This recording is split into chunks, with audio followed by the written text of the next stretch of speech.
Over the last 12 years, the ANC government has spent 192.5 billion rand bailing out bankrupt state-owned companies. In addition to this, they have committed the government to a further 383.2 billion rand in state guarantees. These guarantees, of course, are bailouts by stealth, because these companies have no ability to repay the loans, and so eventually they will be repaid by the tax-paying public. So they should better be called guaranteed future bailouts.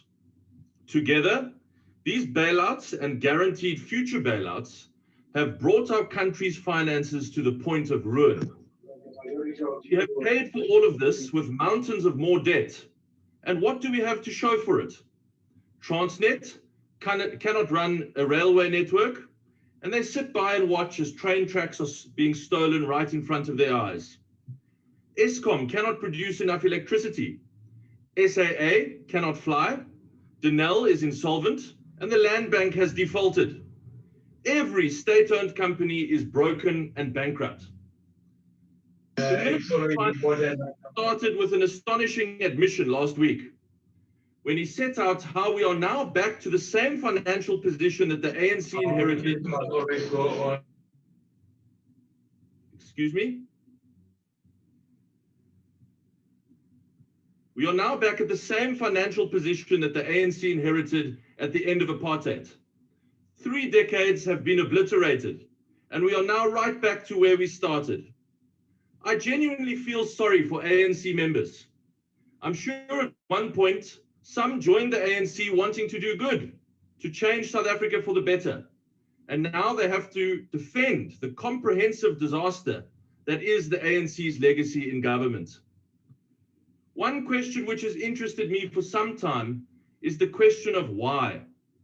Why does the ANC persist with that which has so obviously and utterly failed? Why does the ANC persist in the propping up of state-owned companies whose failure is so large that it threatens the very continuity of the state? On the face of it, this is pure insanity. One reason is that the ANC sees itself and the state as the same thing. We are the state and the state is the people, so the logic goes. Linked to this is the ANC's historical core belief that it alone is the source of progress in society, and that it has a total monopoly on the truth. What we say is true and good for no other reason because we say it, so the logic goes. So what we see now is the ANC going through the 5 stages of grief. We are already past the first stage, which is denial. Notice how the government does not even try to mount any arguments in favor of SOEs anymore. No one is left who still makes a case for why SAA should be bailed out, because they know it should not be. After denial comes anger.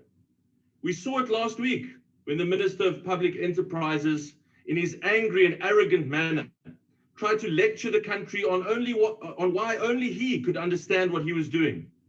South Africans, the media, the DA were just all wrong, ignorant and uneducated, the minister says. I think he will find in time that the public do not take kindly to his insults. But after anger comes bargaining, and we've seen that too. We can see this isn't working, says the ANC, but maybe we can keep control and get a private investor. Except you can't. This isn't really a bailout, we've heard from the Minister of Finance. This time it's different, except it is a bailout, and it isn't any different. And I think that he too will find the public don't take kindly to their intelligence being insulted. Of course, this is another bailout, and it won't be the last. We all know that. Of course, there is nothing different. It's still the same South African Airways, and there is no private investor. This is just the ANC bargaining with itself. After bargaining, honorable members, comes depression, the common signs of which are withdrawal from society. Perhaps, for example, to a mountain farm in Maguba's Kloof, Another symptom of depression is disinterest in your work, dining alone on hastily prepared meals, and posting said meals to social media, not just for interest, but more as a cry for help.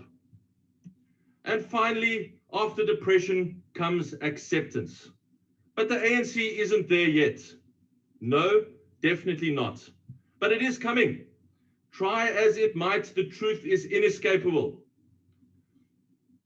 So if the ANC is demonstrating all of the signs of the 5 stages of grief, the question is, what is it grieving? It is grieving the end of the dream of the developmental state. It is grieving its dream of using the state-owned companies to drive its vision of a state-led economy. And more importantly, and fundamentally, it is grieving the death of its own core beliefs that the ANC is the only source of progress and that the ANC is always right. Those dreams are dead. It is over. The full panoply of ANC failure is now on national display, and acceptance is all that is left. The only question is how long it will take for the ANC to reach acceptance, and how much more South Africans will have to sacrifice in the process.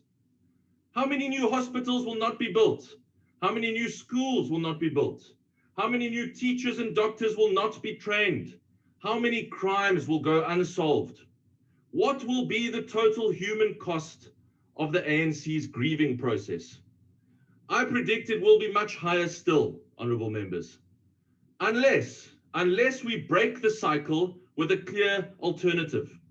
And that is what the DA will offer. We will break the cycle of state failure and public poverty. State ownership is not the same as public ownership. We will shut down failing state-owned companies and sell those that we can to the public. We will take power away from the hands of a failing state and give choice, competition, ownership, and agency to real people. We must cut the ANC's power cord so that we can give power to the people. That is how we will bring real change and real hope for South Africa's future. Thank you very much.